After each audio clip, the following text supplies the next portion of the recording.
গল্প শুকনো পাতার নূপুর পায়ে। লেখিকা আয়েশা রিন। পর্ব ৫। বারিশ, বলবি তো কি হয়েছে? এমন পাগলামি কেন করছিস? আকাশ আবারও বারিশকে ডাকল। বারিশ এবার এক পলক ওর দিকে তাকিয়ে ঘুরল পেছনে। ওর চোখ দুটো সোজা গিয়ে ঠেকল স্টেজে দাঁড়িয়ে থাকা নিজের স্ত্রীর ওপর। মেয়েটাও স্তব্ধ হয়ে বড় বড় চোখে ওর দিকেই তাকিয়ে আছে।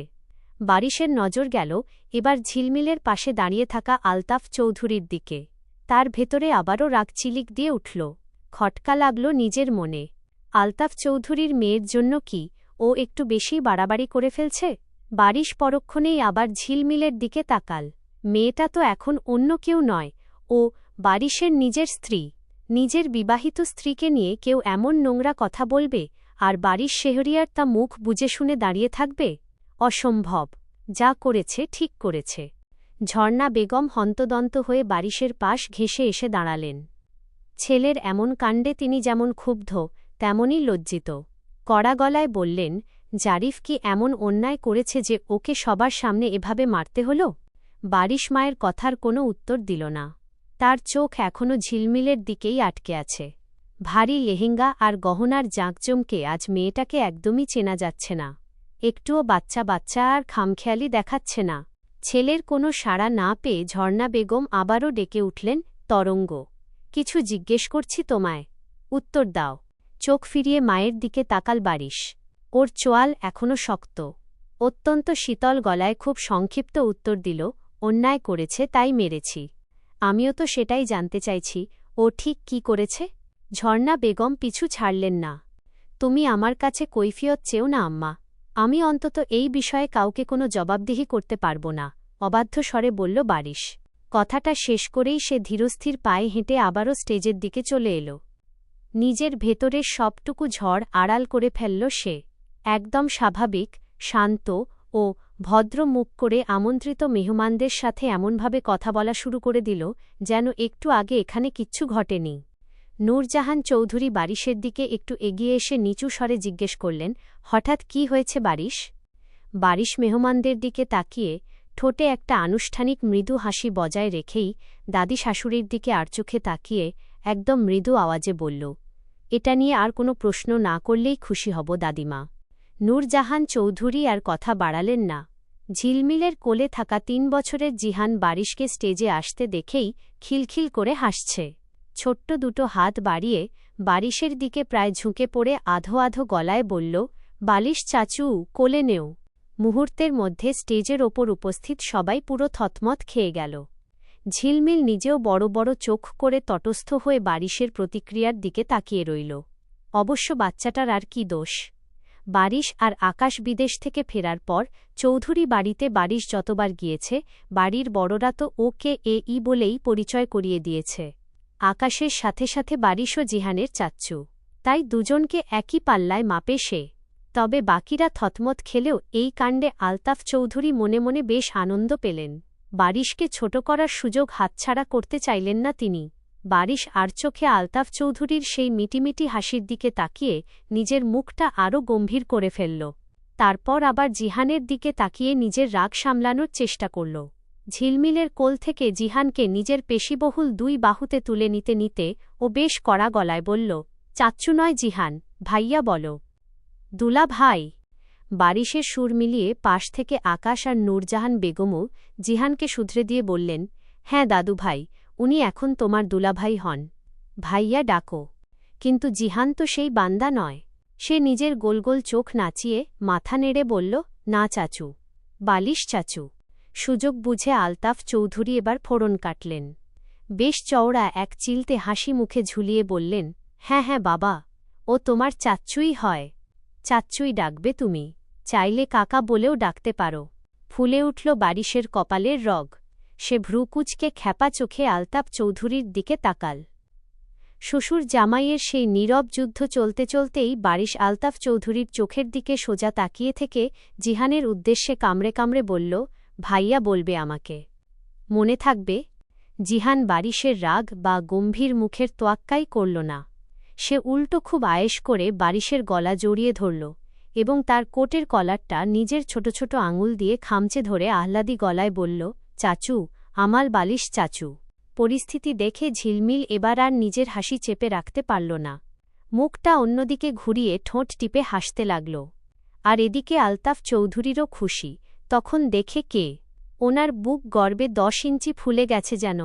বারিশ এবার জিহানকে নিয়ে স্টেজ থেকে সামান্য একটু চিপায় মেহমানদের চোখের আড়ালে সরে গেল। বাচ্চার কানের কাছে মুখ নিয়ে ফিসফিসিয়ে বলল, এই শালার ঘরের শালা, ভাই বলবি আমাকে ভাই, আর একবার চাচ্চু বললে ধরে এখনই মুসলমানি করিয়ে দেব। জিহান একটুও না দমে, উল্টো খুব উৎসাহ নিয়ে চোখের পাতা পিটপিট করে বলল, দাও। বারিশ বিরক্ত হয়ে চোখ বড় বড় করে বলল, কি দেব? হ্যাঁ? ছোট্ট জিহান বেশ সহজ সরল গলায় বলল, মুসলমানি। তেঁদর একটা। কাকে তেঁদর বলছ? আমার ছেলেকে কোনায় নিয়ে এসে শিশু নির্যাতন করা হচ্ছে। নির্যাতনের কি দেখলেন? আসল নির্যাতন তো এখনও শুরুই হয়নি। অভদ্র ছেলে, দূরে থাকবে তুমি আমার মেয়ের থেকে। কাছে গেলে কি করবেন আপনি? কি করব মানে? আমার মেয়ে এখনও নাবালিকা। পুলিশ নিয়ে এসে তারপর মেয়েকে বাড়ি নিয়ে যাব। নিয়ে আসুন। জাতি জানে আপনার পরিবার আমার কাছে জোর করে ওকে বিয়ে দিয়েছে। পুলিশ আবার আমাকে না নিয়ে আপনাদেরই না ধরে নিয়ে যায়। হুমকি দিচ্ছ তুমি আমায়? আপনি আমার ছোটবেলার স্যার, তার ওপর আবার আমার একমাত্র শ্বশুর মশাই। আপনাকে এভাবে হুমকি দেওয়া কি আমার সাজে বলুন? এত বড় বেয়াদব তো আমি নই স্যার। বারিশের এমন গা জ্বালানো কথায় রাগে জ্বলে উঠলেন আলতাফ চৌধুরী। 420, 420 কোথাকার? 3 মাস, জাস্ট 3টা মাস যেতে দাও। আমি আমার মেয়েকে কিছুতেই তোমার মতো 420-র সাথে সংসার করতে দেব না। আলতাফ চৌধুরীর এমন হুঁশিয়ারিতেও বারিশের চেহারার এক চুলও নড়চড় হল না। সে ঠোঁটে শয়তানি হাসি ফুটিয়ে বলল, তাই নাকি স্যার? আচ্ছা, ওই দেখুন দূরে কেমন ধামাকা গান বাজছে। শুনতে পাচ্ছেন? বারিশ সাউন্ড স্পিকার থেকে ভেসে আসা গানের চড়া বিটের দিকে ইঙ্গিত করল এবং আলতাফ চৌধুরীর মুখের ওপর তাকিয়ে নিজের কাঁধ নাচিয়ে রীতিমতো গানের লাইনের সাথে তাল মিলিয়ে একটু সুর করে আউড়ে উঠল, জামাই আমি হিট, সবার সাথে ফিট, বলবে সবাই ছকবাজিতে, জামাই 420। গানটার শেষের লাইনটা বেশ মজা নিয়ে উচ্চারণ করার পর বারিশের মুখের সেই চপলতা নিমেষেই গায়েব হয়ে গেল। চোখের দৃষ্টিতে ফিরে এলো শেহরিয়ার বংশের সেই চেনা অহংকার আর ধারালো ভাব। আলতাফ চৌধুরীর চোখের দিকে সোজা তাকিয়ে অত্যন্ত চ্যালেঞ্জিং গলায় ও যোগ করল, দেখা যাক স্যার, শেষ পর্যন্ত কে যেতে, এই হিট জামাই নাকি তার রেসপেক্টেড শ্বশুর? ওকে, এবার চুপচাপ খাবার দাবার খেয়ে বাসায় গিয়ে রেস্ট করুন। আমি একটু বউয়ের কাছে যাই। বারিশ জিহানকে কোলে নিয়েই স্টেজে ঝিলমিলের পাশে এসে বসল। ওদিকে ঝিলমিল মনের সুখে লাউড স্পিকারে বাজতে থাকা গানটা উপভোগ করছে। গানের তালে তাল মিলিয়ে সে নিজের ওড়নার খুঁট আঙুলে জড়াতে জড়াতে ফিসফিস করে গাইছে, দুষ্ট ছেলে জামাই সেজে, দেখে আমায় উঁকি দিয়ে, দেখি তোমায় লাজুক চোখে, আছো তুমি এমন জুড়ে। গানটা গাইতে গাইতে ঝিলমিলের ঠোঁটে মিষ্টি আনমনা হাসি ফুটে উঠেছিল। অবচেতন মনেই সে পাশে বসা লোকটার দিকে তাকাল, আর তাকাতেই বুকের ভেতরে সবটুকু রোমান্টিক অনুভূতি ভ্যানিশ হয়ে গেল। হাসিটা ঠোঁটেই জমে পাথর। চোখের সামনে বসে থাকা লোকটা বারিশ। বারিশ চাচ্চু, এটাকে সে কিভাবে জামাই ভাববে? কান্না পায় ঝিলমিলের। এত এত ফ্রেন্ড তার, অথচ ইরান ছাড়া কেউ নেই। কত শত রঙিন স্বপ্ন ছিল তার নিজের বিয়ে নিয়ে, নাচবে, গাইবে, বান্ধবীদের নিয়ে হুল্লোড় করবে, অথচ জীবনের সবচেয়ে স্পেশাল দিনে সে কিনা একটা হিটলারের পাশে পুতুলের মতো সেজে বসে আছে। ঝিলমিলের ইচ্ছে করল এখনই এই সব ছুঁড়ে ফেলে দিয়ে চিৎকার করে কেঁদে উঠতে, সব ওই জিরাফের জন্য, নাহলে সে জীবনেও দাদিমার কথায় রাজি হতো না। ঝর্ণা বেগম নূরজাহান চৌধুরীর কাছে এসে দাঁড়ালেন।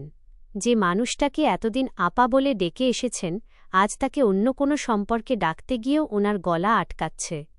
ভেতরের চাপা ক্ষোভ গড়ে দিয়ে ঝর্ণা বেগম বললেন, তুমি কিভাবে এমন একটা কাজ করতে পারলে? নূরজাহান চৌধুরী নিজের শাড়ির আঁচলটা ঠিক করতে করতে অত্যন্ত ঠান্ডা গলায় বললেন, কি করেছি আমি? আমি তোমার মেয়েকে চেয়েছিলাম, নাতনিকে নয়।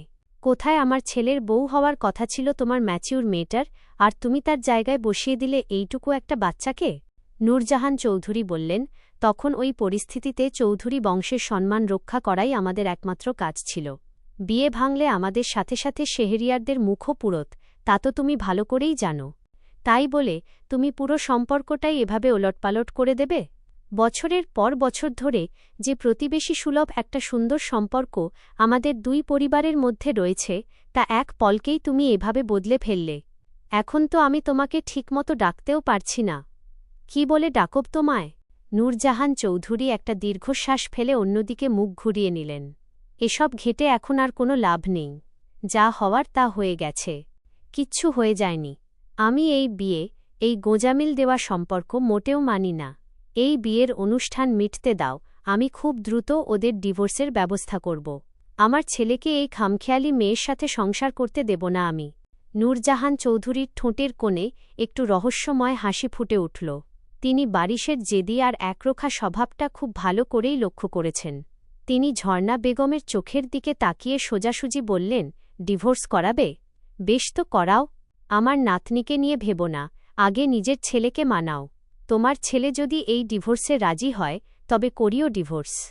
রিসেপশনের সব আনুষ্ঠানিকতা শেষে ঝিলমিল চেয়েছিল অন্তত একদিনের জন্য হলেও নিজের বাড়ি যেতে, কিন্তু বারিশ তাতে কোনোভাবেই রাজি হয়নি। একই সাথে নূরজাহান চৌধুরীও ঝিলমিলকে চৌধুরী বাড়িতে ফিরিয়ে নেওয়ার জন্য প্রস্তুত ছিলেন না।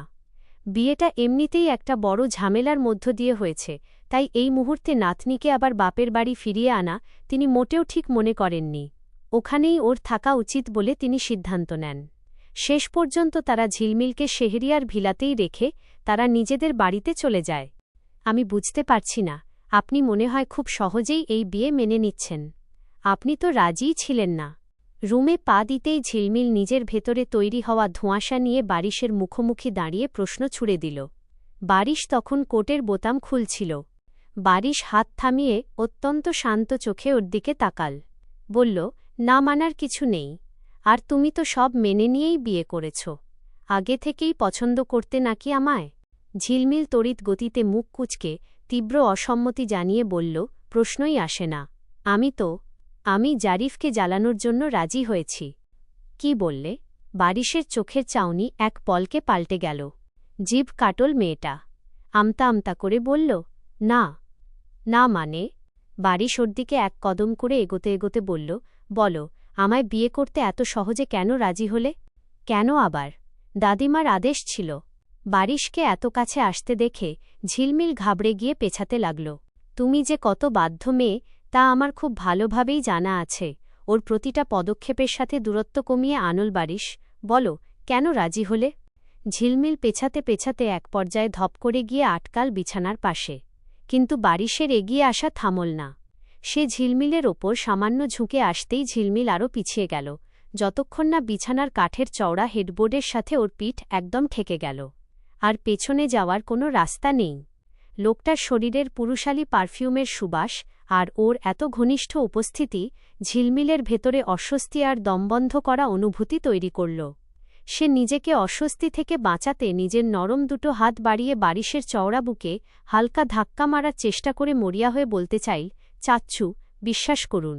কিন্তু কথাটা শেষ হওয়ার আগেই বারিশ খপ করে ওর দুটো হাত একসাথে নিজের এক হাতের মুঠোয় বন্দি করে ফেলে। মেয়েটা চমকে উঠে ওর দিকে তাকাতেই বারিশের সেই ধারালো গভীর চোখ দুটো খুব নিবিড়ভাবে দেখল ঝিলমিলের কাজল মাখানো ডাগর চোখ, নাক, কাঁপতে থাকা লাল ঠোঁট আর গহনায় মোড়ানো ফর্সা গলা। সে ঝিলমিলের চোখে চোখ রেখে অত্যন্ত মৃদু আওয়াজে বলল, হুশ, এই মুখে আর একটা বার চাচ্চু ডাক শুনলে তোমার বাচ্চার বাবা হওয়ার প্রসেস খুব শীঘ্রই শুরু করব আমি। তীরের মতো গিয়ে বিঁধল ঝিলমিলের বুকে। লজ্জায়, ভয়ে আর এক অদ্ভুত শিহরণে ওর বুক আর পেট একসাথে মোচড় দিয়ে উঠল। ও জীবনেও ভাবেনি মানুষটার মুখ থেকে এমন কোনো কথা ও শুনবে। সে নিজের স্বামীর সেই নেশাক্ত ও অনমনীয় চোখের দিকে তাকিয়ে অবচেতনেই লজ্জায় চোখ সরিয়ে বিড়বিড় করল, এগুলো কেমন কথা, ছিস! আপনি আমার হাজবেন্ড, আমি তোমার হাজবেন্ড। ঝিলমিল মুখ ফসকে উল্টাপাল্টা কিছু একটা বলে ফেলার আগেই বারিশ ওর চোয়ালটা আলতো করে চেপে ধরে শব্দটা শুধরে দিল। মেয়েটা আর একটা শব্দও উচ্চারণ করার সাহস পেল না। সে স্তব্ধ হয়ে বড় বড় চোখে চুপচাপ লোকটার দিকে তাকিয়ে রইল। বারিশ ওর চোখের দিকে চেয়ে শেষবারের মতো করে বলল, আমাকে খারাপ হতে বাধ্য করো না। মাথায় থাকবে কি বলেছি। ঝিলমিল কোনোমতে ছোট্ট করে ওপর নিচ মাথা নাড়াল। পরক্ষণেই বারিশ ওর হাত দুটো ছেড়ে দিল। এক ঝটকায় নিজেকে সরিয়ে নিয়ে সে সোজা হয়ে দাঁড়াল। তারপর খুব স্বাভাবিক গলায় বলল, যাও, একটা কাগজ আর পেন নিয়ে আসো। কাল থেকে তোমার রুটিন লিখে দিই। কিসের রুটিন? নিজের হাত দুটো ডলতে ডলতে অবাক হয়ে তাকাল। বারিশ ড্রেসিং টেবিলের দিকে এগিয়ে যেতে যেতে গম্ভীর গলায় বলল, নিয়ে আসো আগে। ঝিলমিল রুমের এক কোণ থেকে কাগজ আর কলম এনে দিতেই বারিশ ড্রেসিং টেবিলের সামনের চেয়ারটায় গিয়ে বসল। কোনো কথা না বলে সে গভীর মনোযোগ দিয়ে লিখতে শুরু করল। প্রায় 10টা মিনিট কেটে গেল। ততক্ষণে ঝিলমিল ওয়াশরুম থেকে কাপড় পাল্টে বের হয়ে এসেছে। ও বের হতেই বারিশ হাতের কলমটা থামাল। কাগজটা ঝিলমিলের দিকে বাড়িয়ে দিয়ে একদম শটান গলায় বলল, কাল সকাল থেকে এই রুটিনটা অক্ষরে অক্ষরে ফলো করবে। এখন ঘুমিয়ে পড়ো। ঝিলমিল বেশ দ্বিধা আর সংশয় নিয়ে কাগজটা হাতে নিল। কৌতূহল সামলাতে না পেরে ও মনোযোগ দিয়ে পড়া শুরু করল। আর যত এগোতে লাগল, ওর চোখ দুটো বিস্ময় তত বড় বড় হতে লাগল, ঠোঁট দুটো আপনা আপনি হাঁ হয়ে গেল। শকট হয়ে সে ধপ করে বিছানার ওপর বসে পড়ল। নিজের চোখকে বিশ্বাস করতে না পেরে ও প্রথম থেকে আবার রিডিং পড়তে লাগল। কাগজে অত্যন্ত স্পষ্ট অক্ষরে লেখা, ডেইলি রুটিন ও ডিসিপ্লিন চার্ট। ভোর 4টে, ভোর 3:45 ঘুম থেকে ওঠা, ফ্রেশ হওয়া এবং ফজরের নামাজ আদায়। ভোর 3:45 সকাল 7টা, কলেজের সিলেবাস অনুযায়ী সকালের পড়া শেষ করা, কোনো ফাঁকিবাজি চলবে না। সকাল 7টা, সকাল 8টা রান্নাঘরে গিয়ে শুধুমাত্র বারিশের পছন্দ অনুযায়ী সকালের নাস্তা তৈরি ও পরিবেশন। সকাল 8টা, সকাল 7:45 নাস্তা শেষ করে কলেজের জন্য রেডি হওয়া। সকাল 7:45 বারিশের সাথে একসাথে গাড়িতে করে কলেজের উদ্দেশ্যে রওনা। দুপুর 2:30, দুপুর 3:30 কলেজ থেকে ফেরা। চেঞ্জ করে বারিশের ব্যবহৃত কলেজের পোশাক নিজ হাতে পরিষ্কার করা, ওয়াশিং মেশিন ব্যবহার নিষেধ। দুপুর 3:30, বিকেল 4:30 বারিশের জন্য দুপুরের লাঞ্চ স্পেশালভাবে তৈরি করা। বিকেল 4:30, সন্ধ্যা 6টা বিকেলে বারিশের কাছে উপস্থিত হয়ে কলেজের পড়া রিভিশন দেওয়া ও পড়া ধরা। সন্ধ্যা 6টা, সন্ধ্যা 7টা মাগরিবের নামাজ ও বারিশের জন্য বিকেলের হালকা নাস্তা, চা তৈরি। সন্ধ্যা 7টা, রাত 10টা বারিশের দেওয়া সমস্ত হোমওয়ার্ক ও অ্যাসাইনমেন্ট কমপ্লিট করা। রাত 10টা রাতের খাবার বানিয়ে খাবার খেয়ে সোজা বিছানায় যাওয়া। রুটিনের নিচে আরও কি কি কঠিন নিয়মকানুন লেখা ছিল তা পড়ার ধৈর্য ঝিলমিলের আর থাকল না। ও রাগে ফুঁসতে ফুঁসতে কাগজটা বিছানায় আছাড় মেরে বলল, মানে কি এসবের? আমি এগুলো করব মানে? আপনার এই বিশাল বাড়িতে রাঁধুনি আছে, শেফ আছে, কাপড় ধোয়ার জন্য ওয়াশিং মেশিন আছে, তাহলে আমি কেন এসব করতে যাব? হ্যাঁ? বারিশ অত্যন্ত নির্লিপ্ত গলায় বলল, সকালেই তোমাকে বলেছিলাম আমার এখানে থাকতে হলে আমার সব হুকুম মেনে চলতে হবে। তুমি নিজেও মাথা নেড়ে রাজি হয়েছিলে। এখন যদি এগুলো তোমার নিয়মে না কুলায় তবে স্পষ্ট করে বলো, আমি এখনই তোমায় তোমার বাপের বাড়ি রেখে আসছি। বারিশের এই আল্টিমেটামে ঝিলমিল একদম দমে গেল। সে তখনও বুঝতে পারেনি ও একটা আস্ত জল্লাদের পাল্লায় পড়েছে আর তার হুকুমগুলো এমন ভয়ঙ্কর হবে। যে মেয়ে নিজের 1 গ্লাস পানি নিজে ঢেলে খায় না, সে নাকি এই জলজ্যান্ত খাম্বার জন্য ভোরবেলা উঠে রান্না করতে যাবে। নিজের একটা ওড়নাও কোনোদিন কাছেনি যে মেয়ে, সে এখন এই লোকের গায়ের ঘামে ভেজা কোটশার্ট ধোবে। ভাবতেই ওর গা রি রি করে উঠল। ঝিলমিল সোজা হয়ে দাঁড়িয়ে জেদি গলায় বলল, আমি এগুলোর একটাও পারব না। ব্যাস! বারিশের মুখের ভাব 1 সেকেন্ডে বদলে গেল। সে এক ঝটকায় দ্রুত এগিয়ে এসে ঝিলমিলের হাতটা শক্ত করে চেপে ধরল। টেনে দরজার দিকে নিয়ে যেতে যেতে বলল, তবে চলো, এখনই চৌধুরী ভিলাতে রেখে আসছি। বারিশের এই একরোখা জেদ দেখে ঝিলমিল এবার সত্যি ভয় পেয়ে গেল। বাড়ি ফিরে গেলে তো সব শেষ। ও যে কারণে বিয়ে করেছে, যা তার উদ্দেশ্য, তার কিছুই হবে না। উল্টো জারিফ আরও হাসবে, বিদ্রূপ করবে। আর দাদিমা তো ওকে ঢুকতেই দেবে না। ঝিলমিল ছিটকে নিজের হাতটা ছাড়ানোর চেষ্টা করে বলল, না, আমি যাব না। তাহলে চুপচাপ যা বলেছি চোখ কান বন্ধ করে পালন করো। বারিশের গলার স্বর বরফের মতো ঠান্ডা। কান্নায় টইটুম্বুর হয়ে উঠল মেয়েটার চোখ দুটো। কম্পিত গলায় অত্যন্ত অসহায়ভাবে বলল, আপনি কেন আমার সঙ্গে এমন করছেন? আমি কেন এগুলো করব বলুন তো? আমি এগুলোর একটা কাজও পারি না। প্লিজ, পড়ালেখা বাদে বাকি সব রুটিন কেটে দিন। বারিশ ওর এই কান্না ভেজা মুখের দিকে এক পলক তাকাল, কিন্তু তার মনের বিন্দুমাত্র দয়া হল না। সে নিজের হাতঘড়ির দিকে তাকিয়ে বলল, ঘুমিয়ে পড়ো। কালকে ভোর থেকে অনেক কাজ করতে হবে তোমায়। এনার্জি বাঁচাও। কথাটা শেষ করেই বারিশ বেডসাইড ল্যাম্পের সুইচটা অফ করে দিল। এক নিমেষে ঘুটঘুটে অন্ধকারে ডুবে গেল পুরো রুম। তারপর খাটের একপাশে গিয়ে নিশ্চিন্তে শুয়ে পড়ল। ঝিলমিল সেই অন্ধকারের মাঝেই বিছানায় স্তব্ধ হয়ে বসে রইল। ওর এক হাতে তখনও সেই রুটিনের কাগজটা ধরা। অন্ধকারের মাঝে কাগজটা দেখা না গেলেও ওটার প্রতিটা শব্দ ঝিলমিলের মনে হচ্ছিল তার স্বাধীনতার ওপর এক একটা মরণ কামড়। সে চাইলে এই মুহূর্তে চলে যেতে পারত, কিন্তু জারিফ তো ওর সাথে অন্যায় করেছে। এভাবে অর্ধেক পথ ছেড়ে চলে গেলে জারিফ ওকে আরও জঘন্য কথা শোনাবে। 2 মাস আগেও তার জীবন কত সুন্দর ছিল, ভাবতেই ওর বুকটা ভেঙে আসছে কান্নায়। তখন না ছিল জারিফের থেকে পাওয়া প্রতারণা, আর না ছিল এই রাবিশ। চলবে।